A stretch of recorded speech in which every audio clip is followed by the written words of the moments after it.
इस वीडियो में हम लोग विलयन के हिमांक अवनमन और संख्य गुण का अध्ययन करेंगे। हिमांक का अवनमन, डिप्रेशन ऑफ फ्रीजिंग पॉइंट। हिमांक का अवनमन,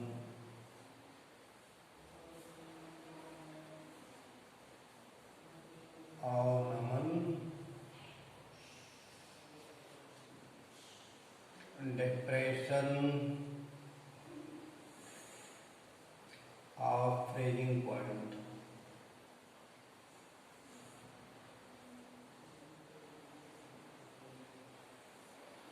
तो हिमांक क्या है, फ्रीजिंग पॉइंट क्या है?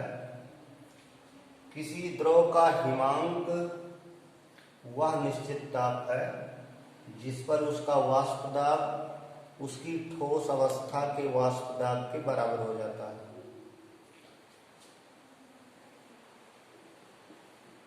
किसी द्रव का हिमांक, फ्रीजिंग पॉइंट,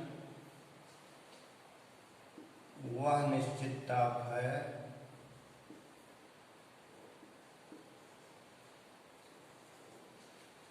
जिस पर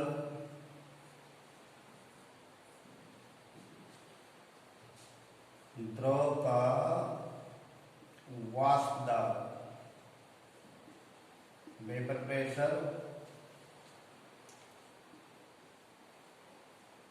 उसकी ठोस अवस्था के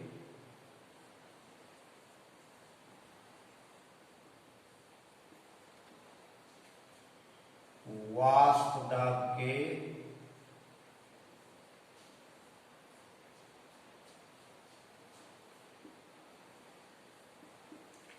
बराबर हो जाता है और द्रव ठोस में बदल जाता है। तो हिमांक किसी द्रव का वह निश्चित ताप है जिस पर द्रव का वेपर प्रेशर, वाष्प दाब उसकी ठोस अवस्था के वाष्प दाब के बराबर हो जाता है।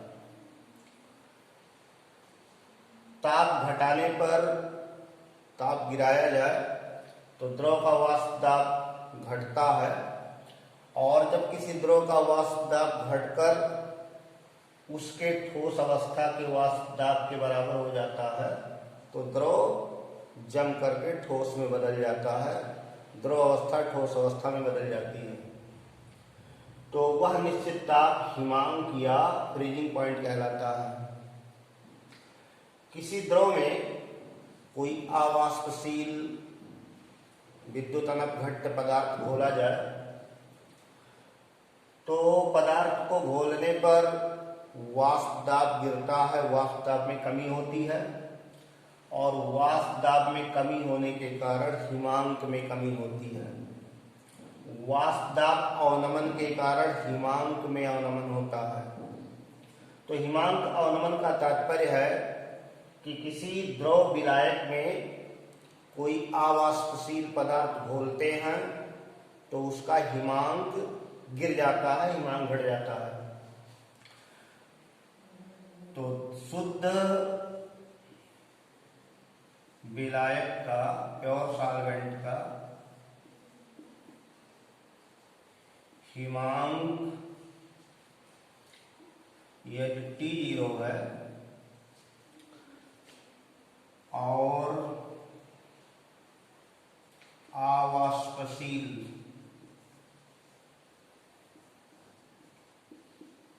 पदार्थ घोलने से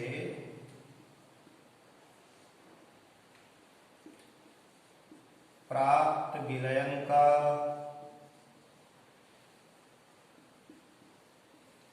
हिमांक T है। शुद्ध विलायक का फ्रीजिंग पॉइंट T0 और जो अवाष्पशील पदार्थ घोलने पर विलयन तैयार हुआ उसका हिमांक T है। तो T0 माइनस T हिमांक अवनमन कहलाता है। हिमांक अवनमन कहलाता है। इसे डेल्टा TF से प्रदर्शित करते हैं।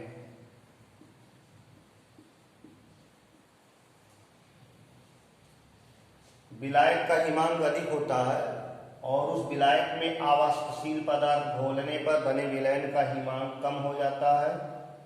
तो शुद्ध विलायक और विलयन के हिमांकों का अंतर हिमांक अवनमन डिप्रेशन ऑफ फ्रीजिंग पॉइंट कहलाता है। हिमांक अवनमन एक कोलिगेटिव प्रॉपर्टी है, एक अणुसंख्य गुण है, क्योंकि हिमांक अवनमन वाष्प दाब अवनमन पर निर्भर करता है, लोअरिंग ऑफ वेपर प्रेशर पर निर्भर करता है और राउल्ट के नियम से वाष्प दाब का अवनमन एक अणुसंख्य गुण है, इसलिए हिमांक अवनमन भी एक अणुसंख्य गुण होगा। इसको हम लोग ग्राफीय निरूपण से समझ सकते हैं। ग्राफिकल रिप्रेजेंटेशन, ग्राफीय निरूपण इस प्रकार से है। वाष्प दाब और ताप के मध्य ग्राफ खींचा जाए तो एक एक्सिस ये है जिस पर वाष्प दाब दिखाया जाए और एक एक्सिस ये है जिस पर ताप दिखाया जाए, टेम्परेचर।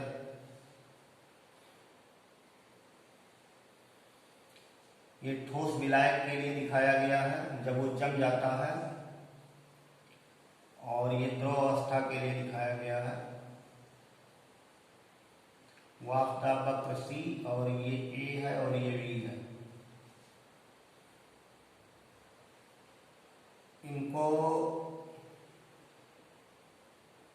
वाष्प दाब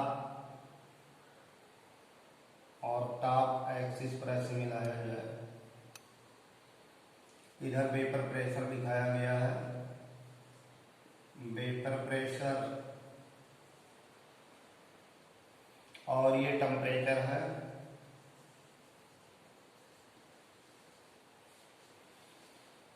ये लिक्विड सॉल्वेंट को व्यक्त करता है,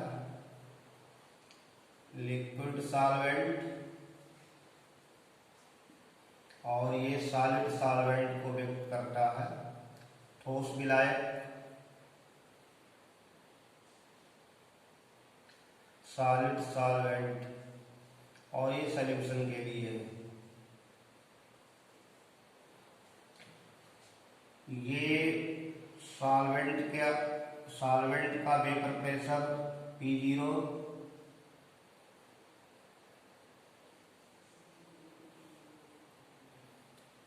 और ये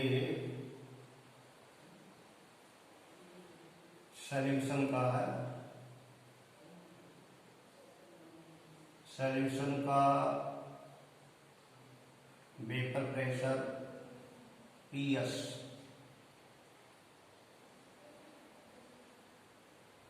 ये प्योर सॉल्वेंट का फ्रीजिंग पॉइंट है और ये सॉल्यूशन का फ्रीजिंग पॉइंट है। तो ये जो वक्र कर्व A और B और C प्राप्त हुआ, A लिक्विड सॉल्वेंट के लिए, B सॉल्यूशन के लिए और C सॉलिड सॉल्वेंट के लिए। ताप घटाएंगे, इधर चलेंगे तो ताप घटेगा। ताप घटाने पर वेपर प्रेशर घटता है और इस बिंदु पर ये जो पॉइंट दिख रहा है यहाँ से सॉलिडिफिकेशन शुरू हो जाता है, यहाँ से ठोस बनना शुरू हो जाता है। द्रव और ठोस यानी ये जो लिक्विड सॉल्वेंट है इसके लिक्विड फॉर्म और सॉलिड फॉर्म के बीच इक्विलिब्रियम आ जाता है। तो यहाँ से सॉलिडिफिकेशन शुरू हुआ, तो ये जो C है ये सॉलिड सॉल्वेंट को शो करता है। सॉल्यूशन का वेपर प्रेशर प्योर सॉल्वेंट से कम होता है, इसलिए सॉल्यूशन का जो कर्व मिलेगा वो हमेशा सॉल्वेंट के नीचे होगा। ये सॉल्यूशन का कर्व B इस C कर्व को इस पॉइंट पर काटता है। तो सॉल्यूशन, जब सॉल्यूशन तैयार हो जाएगा तब उस स्टेट में यहाँ से फ्रीजिंग शुरू होगी, जमना शुरू होगा। तो यहाँ से फ्रीजिंग होती है तो ये जो कैपिटल टी दिखाया गया ये सॉल्यूशन का फ्रीजिंग पॉइंट है और T0 सॉल्वेंट का फ्रीजिंग पॉइंट है। Capital T freezing point of solution, विलयन का हिमांक है, और ये जो T0 है ये freezing point of pure solvent. ध्यान में आपके रहना चाहिए कि द्रव विलायक में किसी ठोस विलय को घोला गया है तो सॉल्वेंट वो ही जमेगा, चाहे प्योर स्टेट हो और चाहे सॉल्यूशन हो। सॉल्यूट जो है वो नॉन वोलाटाइल है, नॉन इलेक्ट्रोलाइट है, सॉल्वेंट में डिजॉल्व किया गया है। तो जब सॉल्वेंट प्योर स्टेट में है, शुद्ध अवस्था में है, तो इस बिंदु से जमना शुरू करता है। यहां तक का जो टेम्परेचर नापेंगे ये प्योर सॉल्वेंट का फ्रीजिंग पॉइंट होगा। और जब उसमें कुछ डिजॉल्व कर दिया गया, नॉन वोलाटाइल सबस्टांस डिजॉल्व कर दिया गया, घोल दिया गया, तो वो इस पॉइंट से जमना शुरू करता है। तो टेम्परेचर का ये जो दूरी बनेगा, ये टेम्परेचर नापेंगे, ये सॉल्यूशन का फ्रीजिंग पॉइंट होगा, विलयन का हिमांक होगा। और दोनों के हिमांकों का जो अंतर है उसी को हिमांक का अवनमन कहते हैं। डेल्टा TF फ्रीजिंग पॉइंट का जो अंतर आएगा, सॉल्वेंट और सॉल्यूशन के फ्रीजिंग पॉइंट का जो अंतर है उसे डेप्रेशन ऑफ फ्रीजिंग पॉइंट कहते हैं। हिमांक का अवनमन, हिमांक में कमी। ये प्योर सॉल्वेंट का वेपर प्रेशर है, ये सॉल्यूशन के लिए है। प्योर सॉल्वेंट का अधिक, सॉल्यूशन का कम। तो सॉल्वेंट का वेपर प्रेशर ऊंचा है, सॉल्यूशन का वेपर प्रेशर कम है, और ये जो कमी है ये लोअरिंग ऑफ वेपर प्रेशर कहलाता है, P0 - PS। तो वेपर प्रेशर डाउन होने के नाते वाष्प दाब घटने के कारण हिमांक घटता है। दोनों डिपेंडेंट हैं, यानी हिमांक का अवनमन डिपेंड कर रहा है वेपर प्रेशर पर। वेपर प्रेशर लोअरिंग जितनी होगी उसी कंपैरिजन में ये भी हिमांक का अवनमन होगा। वक्र A और B ये समानांतर रेखाएं हैं और हिमांक के क्षेत्रों में पैरेलल जा रही हैं, मतलब कहीं मिलने वाली नहीं रेखाएं हैं। तो ये जो वक्र मिल रहा है इससे स्पष्ट होता है कि वाष्प दाब के अवनमन पर हिमांक का अवनमन निर्भर करता है। Delta TF depression of freezing point directly proportional to the lowering of vapor pressure। हिमांक का अवनमन वाष्प दाब अवनमन के समानुपाती है।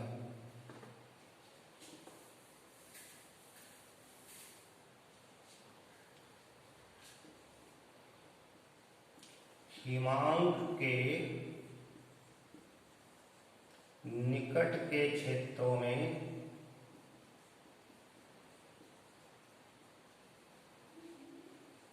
कर्व A और B, वक्र A और B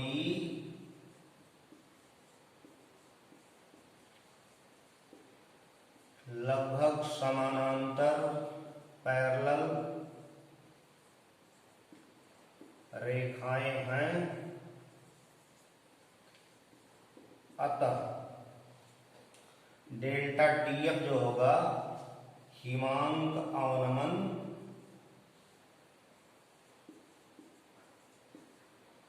delta TF proportional to the वाष्प दाब अवनमन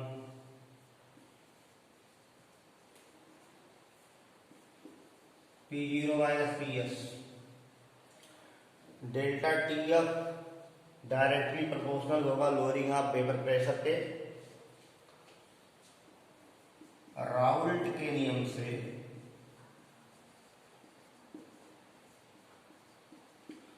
P0 - PS lowering lowering of vapor pressure is proportional to the mole fraction of solute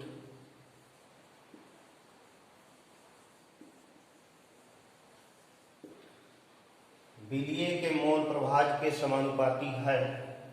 तो जो कोलिगेटिव प्रॉपर्टी किसी सॉल्यूशन में सोल्यूट के मोल फ्रैक्शन पर निर्भर करती है वो कोलिगेटिव प्रॉपर्टी कहलाएगी।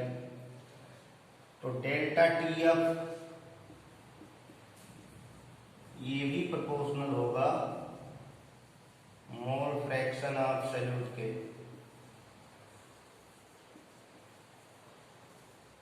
विलीय के मोल प्रभाज पर यह भी निर्भर करेगा, इसलिए डेल्टा टी एफ एक अणुसंख्य गुण है, एक कोलिगेटिव प्रॉपर्टी है।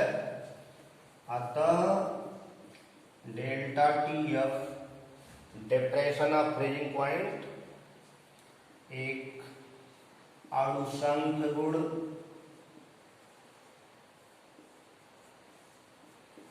कोलिगेटिव प्रॉपर्टी है।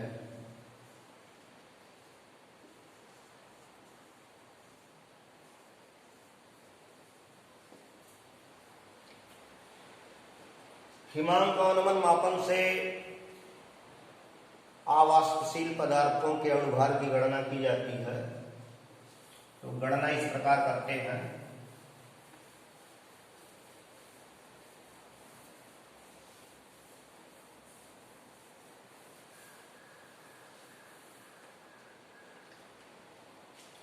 प्रयोगों द्वारा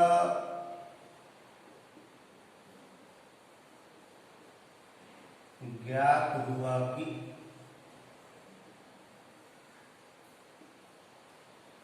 हिमांक अनुमान depression of freezing point delta T F proportional to the molarity of solution विलयन की मोललता के समानुपाती होता है। Depression of freezing point is proportional to the molarity of solution. तो यहां से चला जाएगा delta T F equal to K F into molarity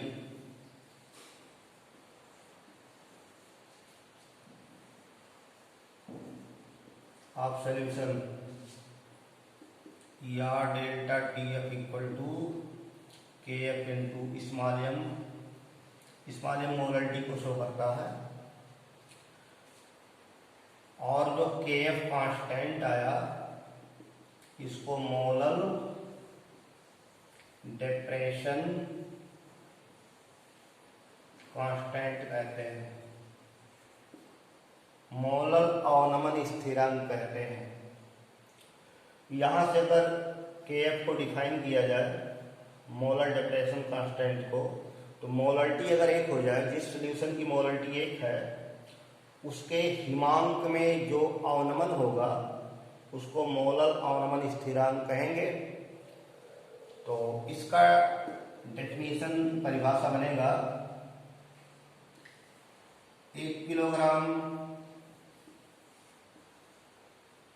विलायक में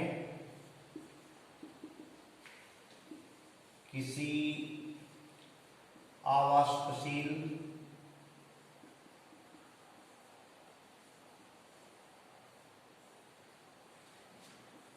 विद्युत अनपघट्य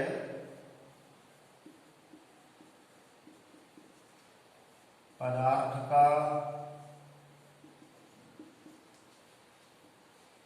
1 मोल घोलने पर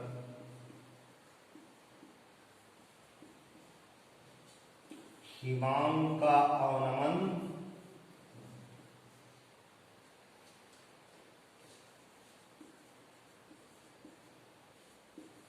विलायक का सॉल्वेंट का मोलल अवनमन स्थिरांक कहलाता है।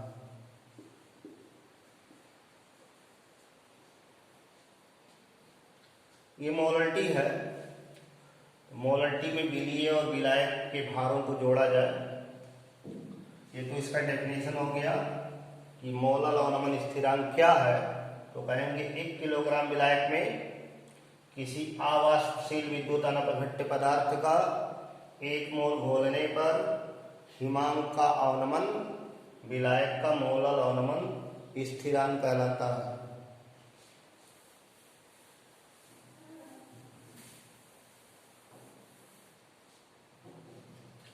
यदि कैपिटल W ग्राम विलायक में सॉल्वेंट में स्मॉल w ग्राम अवाष्पशील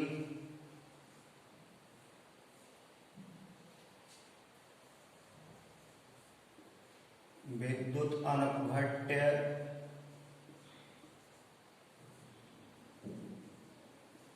पदार्थ घोलने पर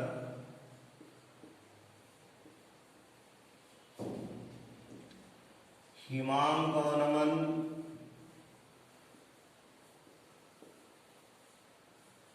डेल्टा TF है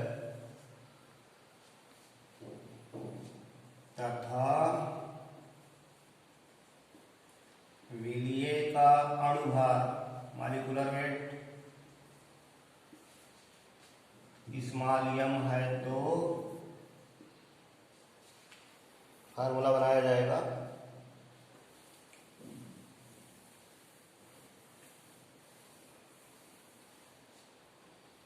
हिमांक अवनमन delta TF definition of freezing point delta TF equal to KF into small w gram solute घोला गया है और उसका मॉलिक्यूलर वेट m है, ये मोलर मास है, m से डिवाइड कर देंगे ग्राम वेट को तो मोल हो गया। कैपिटल W ग्राम सॉल्वेंट है, इसको 1000 से भाग देंगे तो किलोग्राम बन जाएगा। या डेल्टा TF इक्वल टू 1000 गुणे KF गुणे स्मॉल w बटे स्मॉल m गुणे capital W,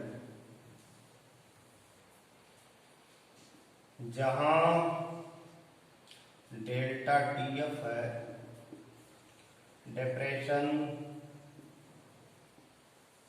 of freezing point, हिमांक का अवनमन है,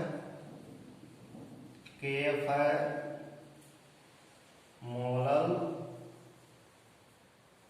डिप्रेशन कांस्टेंट,